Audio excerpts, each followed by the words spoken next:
Be ready. Start. Sir, one of the issues that was raised was about the price of coal and of petroleum. I must submit that the coal price has been recently raised because of the fact that we had to enter into the National Coal Agreement, which cast a burden on the exchequer to the tune of rupees 200 crores every year. In fact, even the cost of inputs have also gone up. Having regard to these two factors, we had to take a very painful decision of increasing the coal price. Otherwise, the industry would have suffered like anything. On the petroleum side, the position as it stands is that there is no doubt, as in fact honorable members had made observations, that while production has gone up, prices have also gone up. In fact, sir, in another context, I have given details to this house itself that if you compare the prices of petroleum with the prices as prevailing in various international markets, our prices are still cheaper.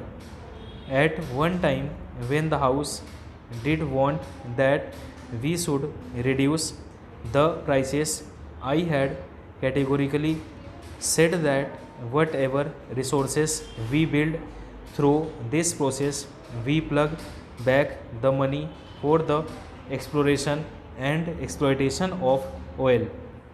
We thought that by using these resources in exploration activities, we should try to become self-sufficient by the end of the decade, which hopefully we are expecting. And if we are not going to be self-sufficient, we shall undoubtedly be in troubled waters, because we shall not be able to handle the economy in the poorer perspective. Therefore, sometimes a little sufferance becomes absolutely necessary in order to have the long term gains. It would be very easy to take certain populist approaches in these masters, but in the long run, the nation suffers.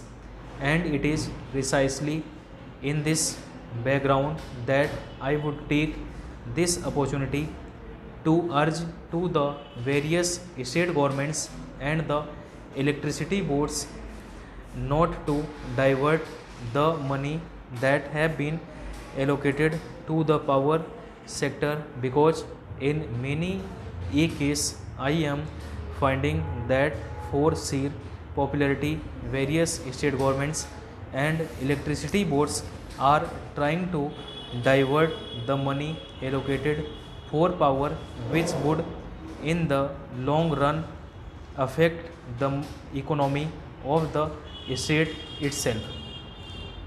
I defend the right to set the economy on rails.